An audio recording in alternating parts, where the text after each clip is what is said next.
breccia forms from lava like this that explodes out of the earth and quenches in shallow seas. The chunks and bits eventually cement into rock. We've found a lot of breccia drilling the seamounts in the Louisville Seamount Trail. We've pulled up sedimentary rock that was likely sand on the shores of a volcanic island. And we found what we're most interested in, pure lava flows. All these rocks are millions of years old, buried in the ocean floor, and no human eyes have ever seen them before. That changes the moment they slide out of the drill pipe. The international team of scientists assembled for this expedition have years of experience looking and reading the rocks. Bill Crawford is the imaging specialist on board the ship. He's not only expert at bringing out the details and nuance of the rocks, he's also helped design camera systems to specifically help the scientists with their job of looking. One of those is this high-resolution scanner. The core comes up, of course, in a catwalk, and it's round. The core is then split into 150 centimeter sections, and then we split that in half into what we call the working half and the archive half. The working half the scientists get to experiment with, and the archive half I get to take and photograph in this high-resolution scanner.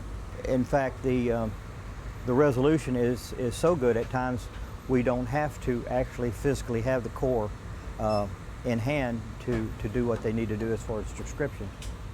The working half is sent on a conveyor belt of eyes. The naked eye is helped down the line by hand lenses, magnifying glasses, and to get an even closer look, microscopes. To use the microscopes and the special double polarizing camera system designed by Crawford requires a thin section. Petrologist Godfrey Fitton explains. We get the workshop to make these, which is a thing that we call a thin section.